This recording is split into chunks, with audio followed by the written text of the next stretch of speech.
In the name of the Father, and of the Son, and of the Holy Spirit. Amen. Our Father, who art in heaven, hallowed be thy name. Give us this day our daily bread, and forgive us our trespasses, as we forgive those who trespass against us. And lead us not into temptation, but deliver us from evil.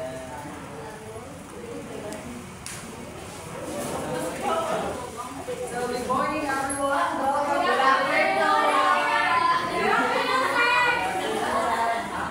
Welcome to Chica Hinday Maride. So, before we proceed, may I call on our first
tell me about your knowledge about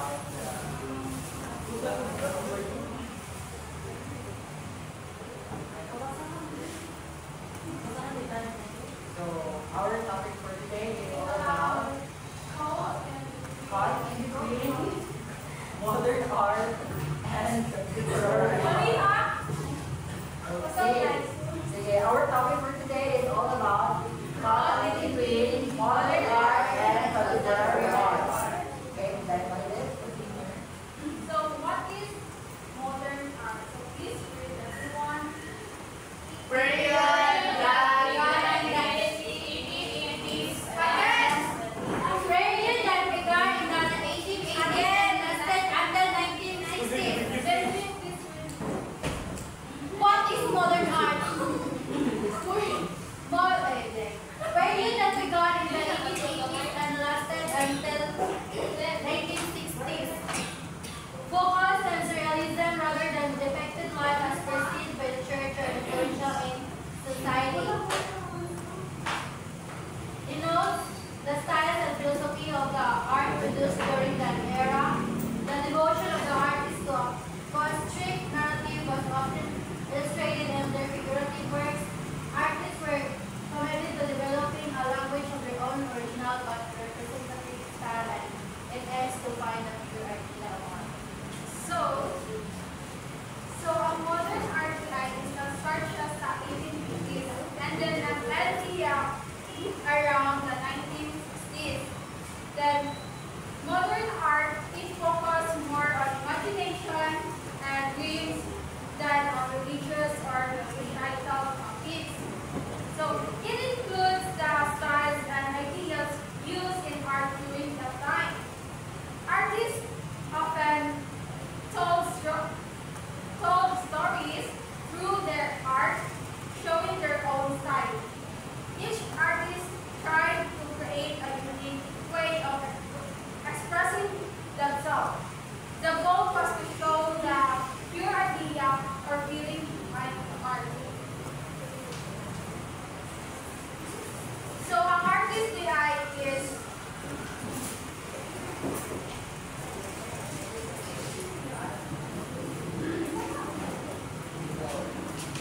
and next.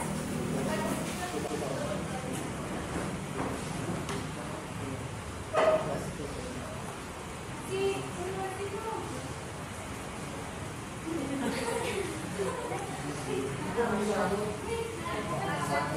So let's move on to the several movements that were caught in between the succession of modern art and modern contemporary art.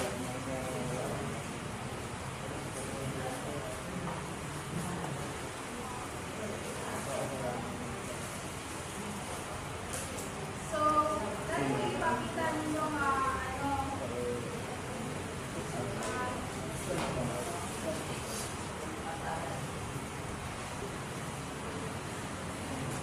muli siya example sa modern art.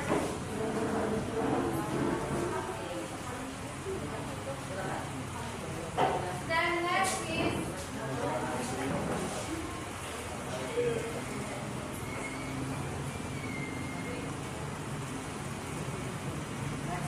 abstract. Next is abstract expression, early 1940s to mid 1960s. So this is everyone.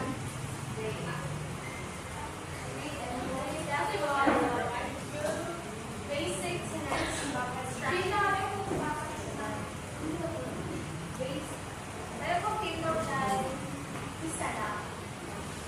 So, basic tenets of abstraction and combined with gestural techniques, mark making, and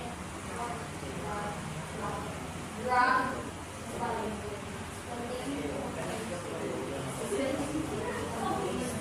spontaneity in its visual articulation. Started in New York and also called New York School. Boy!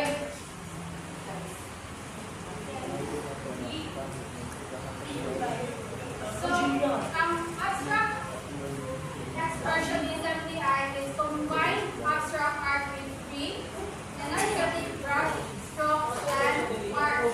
So, nag-start siya sa New York. Also called New York School. Mali siya ang nakoy sa abstract, like mga color cutting na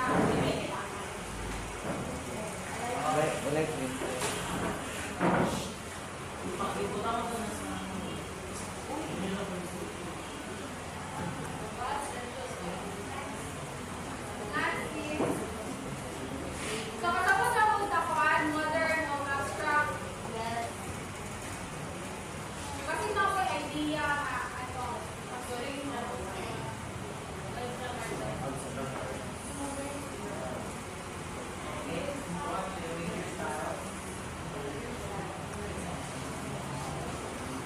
So, natay two main visual styles emerge.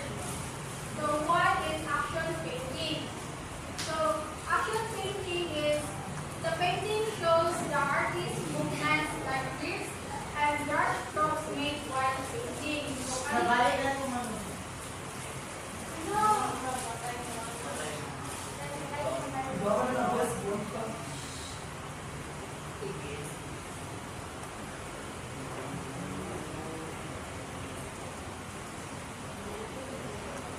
So, mali mga examples sa action painting. Like, mga ano na ba? Mga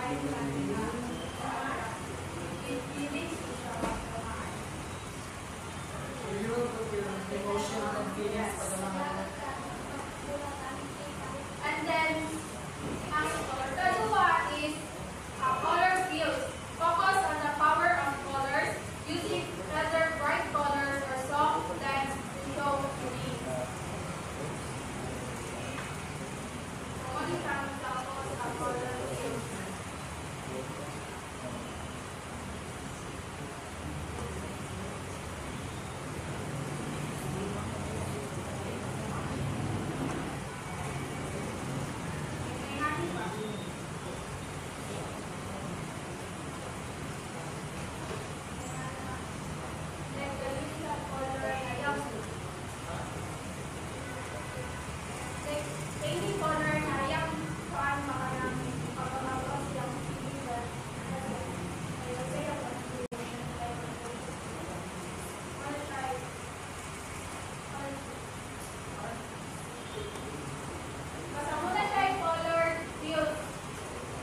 pattern and visual creating movement and depth, and it played with how the eye perceives shape and space, making the instruments used to vibrate the shape.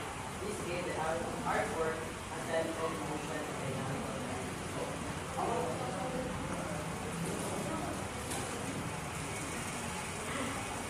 One example sa hospital art.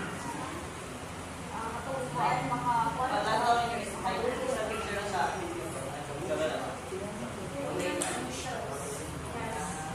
okay.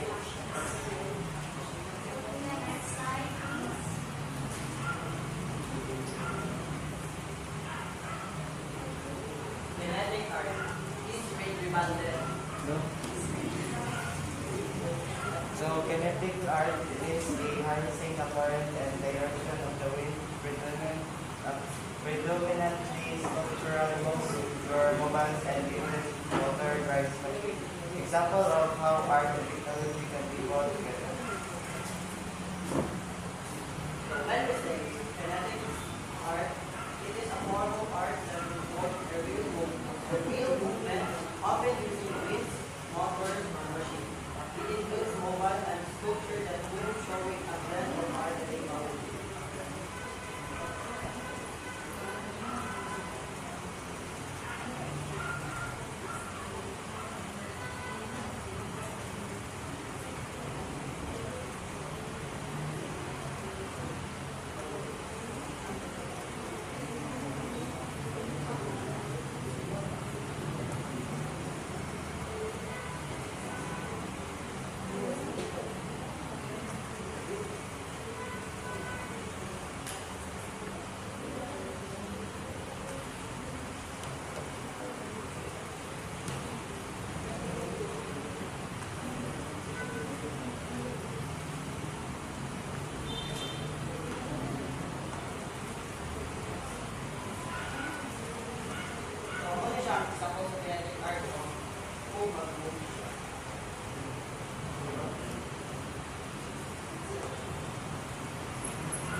Pwede ba siya example ka lang sa tubig na naiwan yung tubig? Windmill? No, windmill. Ganang something sa tubig ka na wala ka rin sa hawin. Pwede siya popular, mag-create siya of illusion, yeah. Pero ga-move siya yun. Direction. Pero ang ano, is picture na optical. Ay, ga-move siya.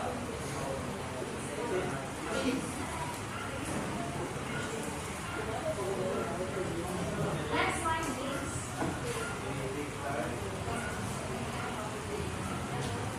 Next is rock art. 1950s to 1970s.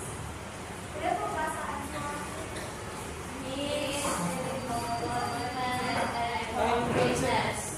Goal was not only to explore the materiality of the instruments used in the performance, but also to hold a deeper desire to make sense of the relationship between the body, movements, and the spirit of their interaction during the process of creation. So let me say embodiment. Embodiment. So embodiment, the artist's body was integral to the artwork. So ano siya artwork? Bigat ang isang body. And then part siya sa artistic expression sa artist. And gamit siya physical actions and gestures as part of the process. So kung gamit ka nila as finished process, Ano siya, performance art? ano siya example? With your body. With balance na Performance art. Pinanat ko siya sa libro sa pinakawin na. Ano pinag-design ako? Kaya Next is minimalism. minimalism. Minimalism. Very 1990s.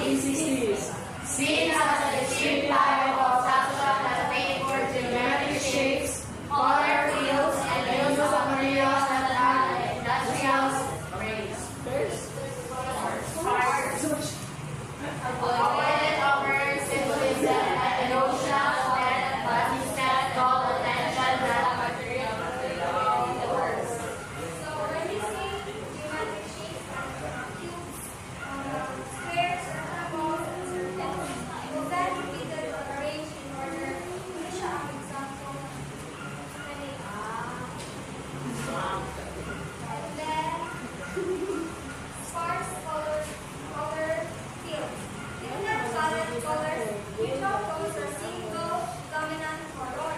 The colors that use to evoke emotion are those colors that emphasize the reliable structure. Nadia Anish. Version. Pero wala siya ka-focus sa color sa ilang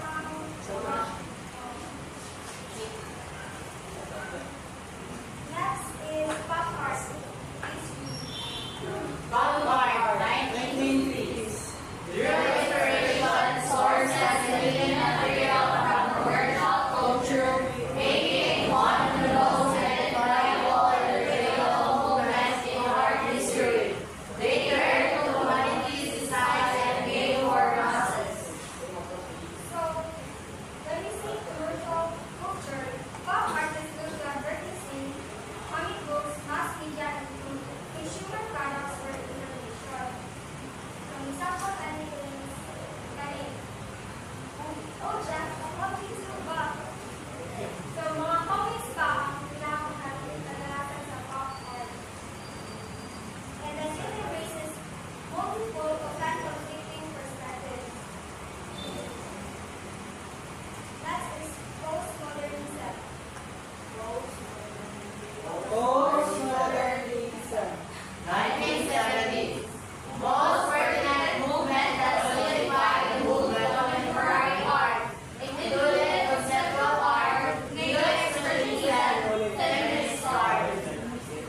So, postmodernism, multiple often conflicting perspectives growing from various historical styles. So, wala siya the-base of one style or one technique na siya diverse, and it also incorporated elements of painting, collage, photography, para the approach is wala ka ng mix and match. Ano siya example?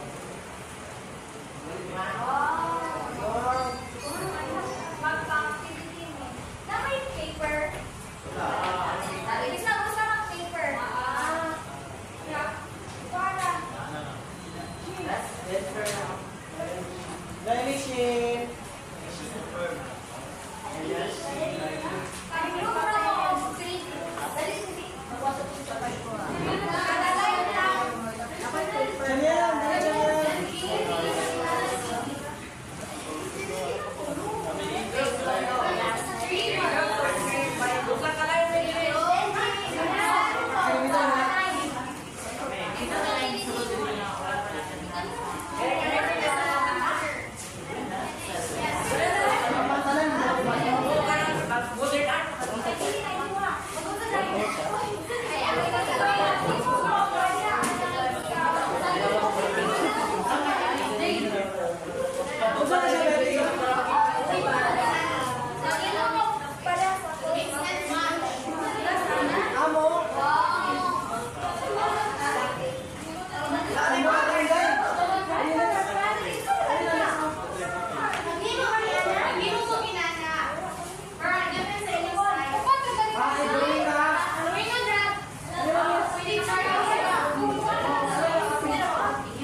Jamilan, Jamilan.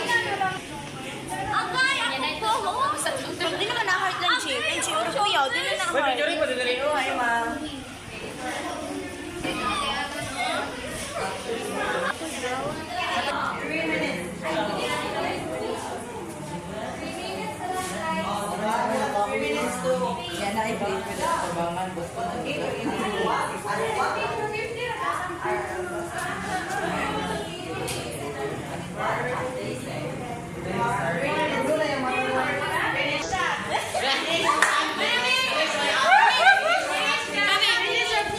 1. Group 1 first. Explain why she's sad. Why do you make that? Hindi naman Please, pakita mo guys. So, basta kayo, palatap ka na nani. Question mark. Yes, very good, miss. Ano na yung arrow natin? Kaya kung paano siya, di ba rin na siya ma-shape para tayo mo siyang arrow. Circle na lang. Sakto po yun. So, question mark next. So, una-una na to, ako tinabuhin. Nagabit ng mga question mark na hindi question mark. Question mark gabi. So, dagan nagpangutala sa itong kinabuhi. So, muna na yan, your percent. Ang araw po, basta tayo ako ang sunod na bunga to. So, ang araw man kayo next, di ba? So, nga, baday mo, skill lang, mamatay ba ko? Ha? Wait lang po. Nga kani, square di siya, it represents sa money man dapat siya. So, kaning kasi pag sa ito pag money is a big factor dito sa pag-pinag-uwi. Sabi na estudyante mo. Yeah. Kasi sa life. Kani, even if kaning basta kung sa ito pagbuhat na ito, pinabuhi kayo. Wala siya, di siya, dapat sa ito na yung circle ka. Kaya wala dapat na, pala na kung ka, may ibang bata, kaya mo pagkano, makay ka, kaya siya. Yan lang, so, maya na. Nani mo lang, Raymond Barisha, kapatid pa, ang 100% sa Raymond kay Basit Magpapakal siya. There is a, dapat sa gibas niya, I'll start. Shining start in our lives. Okay, mo siya balon. Ay, kita yung mo na. Nagkalimuran niya siya, balon, di ba? Mo siya anak pa, pero ito may kabalon. So, ang kailangan ito lang absent lang niya.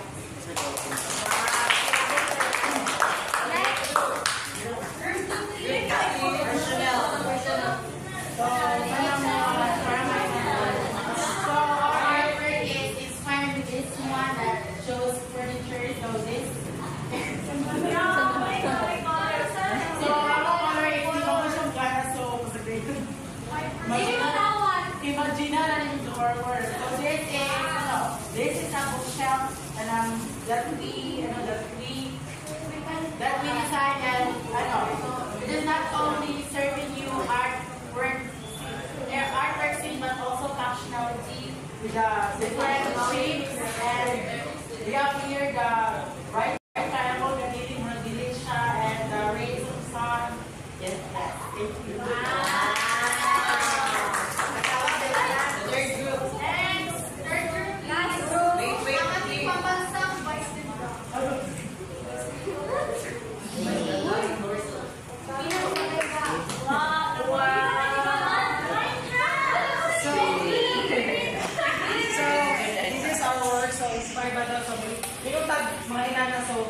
Sa Minecraft world, di ba, puro na siya mga shape, mga boxes. Bisan ilang sheep, ilang manok, ilang itlog, tanan dito sa Minecraft, tayo, kung ano siya mga different kind of shape. So, muli na, gawin na lumang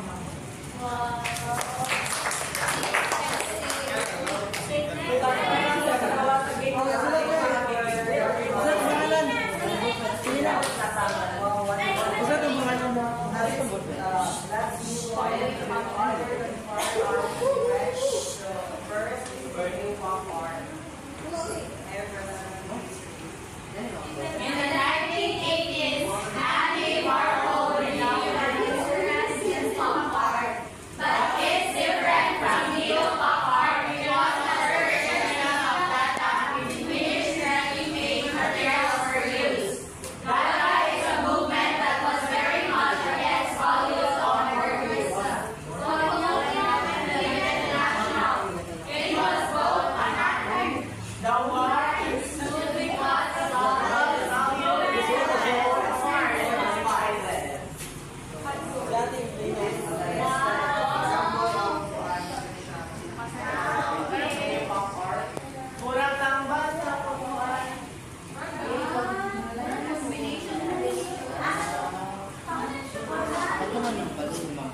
Mapap ang balon. Incorporate elements of popular culture, consumer media, and multimedia such as bold colors, graphics, iconic imagery, like celebrities, logos, consumer and products, and then irony, humor, and social commentary blending of high and low culture.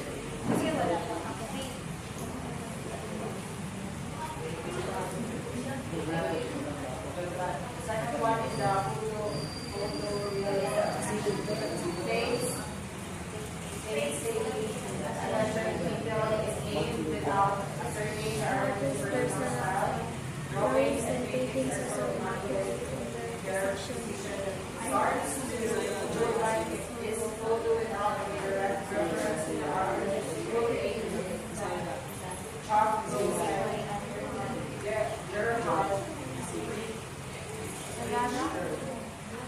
Photorealism artist. So this art, example, photorealism is beto.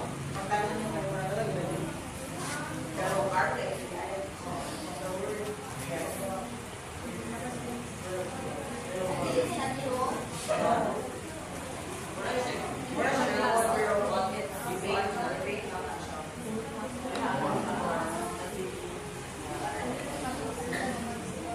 Third one is the conceptualism. Form and shape by pop art. All appearance the idea that art is brought about by artist institutions such as museums, galleries where works are cradled and circulated. So this is the example.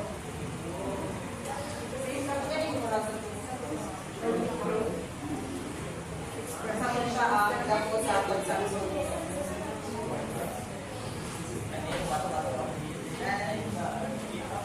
The fourth one is the performance art related to conceptual art and began in the 1960s. Most concerned about the heart of artwork rather than with entertaining the audience, maybe fans, spontaneous or style recorded. It is inspirational in nature and considered as an ephemeral works of art. So this example.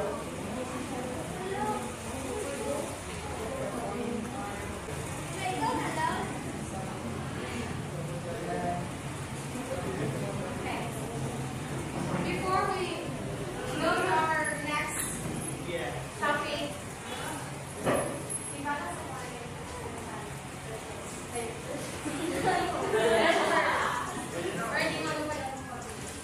let's have an activity first that connects with our next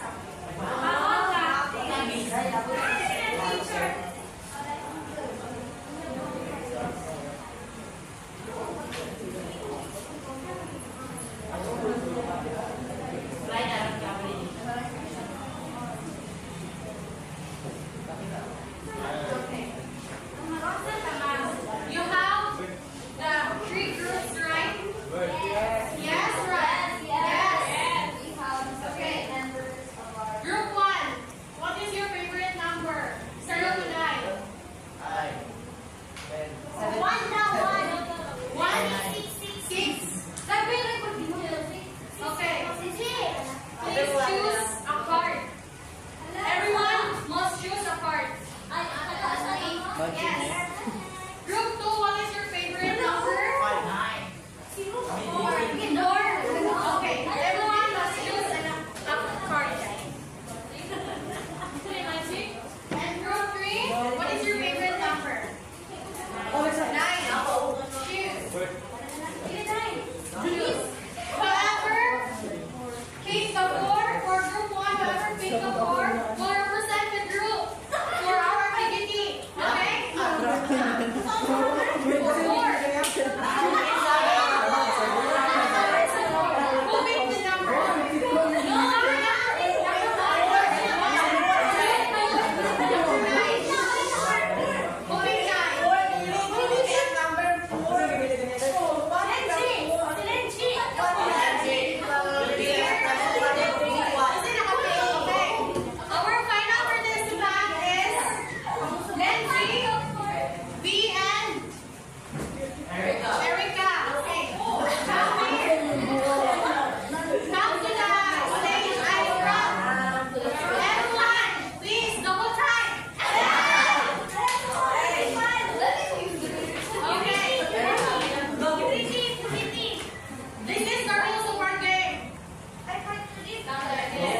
Sa'yo na.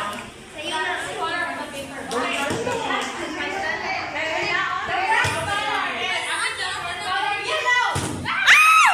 Walang nakatouch! Hoy, dapat dili pa up to one Guys, second. Dapat please i-show. put your left hands to your back. Yes. Ayan! Hands on. Hands on. Hold your hands behind. Okay.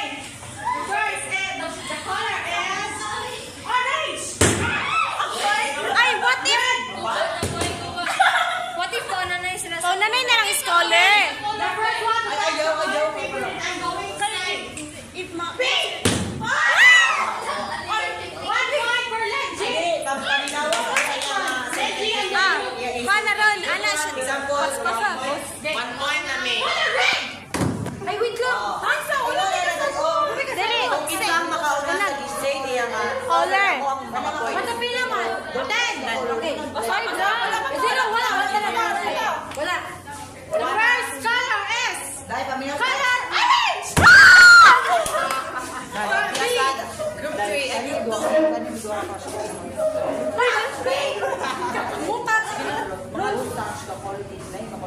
Okay, new rules. If I say touch this color, you touch that. If I say don't touch that. Okay? Okay, first, touch the color yellow. Two? Okay. Touch the color red. You are out of the competition. Wait, what do you want? One, no? Don't touch the eye.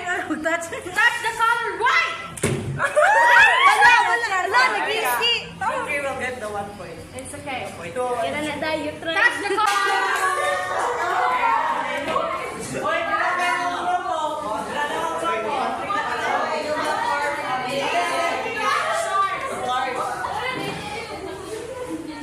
Okay, let's continue our discussion, everyone. Please participate.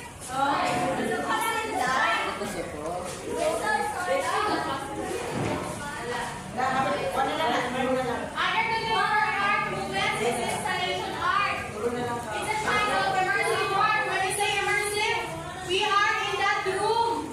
Okay? Not like painting that we're always watching it. When we say immersive, we are in a room. The room full of creative works. Okay? And large data installation art make use of host of objects, materials, donation, and even light and aura components. Sa installation art, di na siya gabase sa object or sa art, but also sa place, sa colors, sa lighting, o sa sound. Okay? Yes! Consider site-specific, maybe temporary or ephemeral in nature. Some installations art are made in nature. Example, ano kay?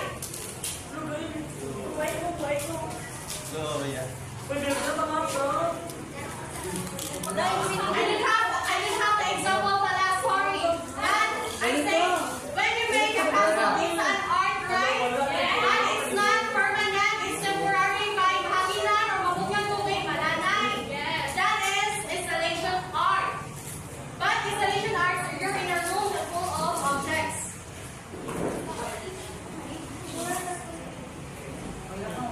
Example, ani. Nasa room, di ba? Phone siya.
29.